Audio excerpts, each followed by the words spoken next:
తెలంగాణ ఉద్యమం, తెలంగాణ రాష్ట్ర సాధన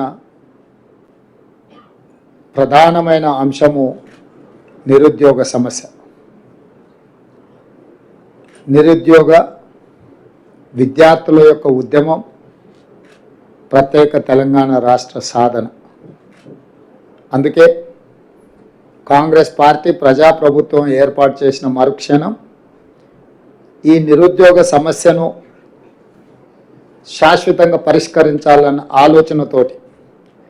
దీర్ఘకాలికంగా వాయిదాలు పడుతున్న ప్రభుత్వ నియామకాలను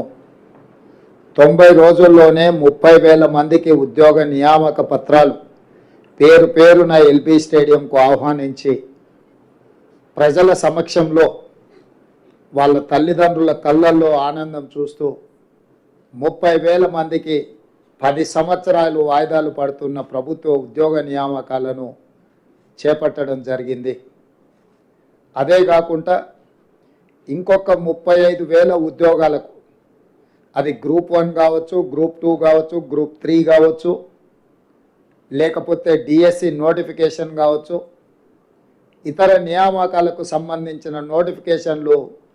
ఇంకొక 35,000కు నోటిఫికేషన్లు ఇవ్వడం ద్వారా నిరుద్యోగ సమస్యను పరిష్కరించడానికి ప్రభుత్వం చిత్తశుద్ధితో ప్రయత్నం చేస్తున్నది అని లక్షలాది మంది నిరుద్యోగ యువకులకు విశ్వాసం కల్పించడానికి సంపూర్ణమైన ప్రయత్నం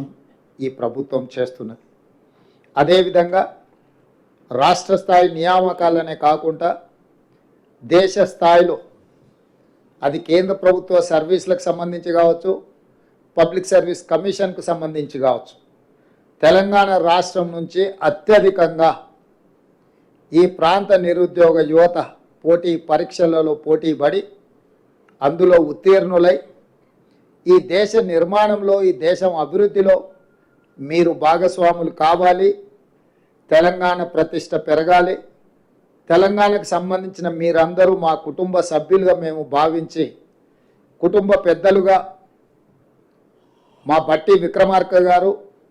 సింగరేణి సంస్థ నుంచి ఒక ప్రత్యేకమైన కార్యక్రమాన్ని రాజీవ్ గాంధీ సివిల్స్ అభయహస్తం కార్యక్రమం ద్వారా మీకు ఒక ఆత్మవిశ్వాసాన్ని పెంచడానికి,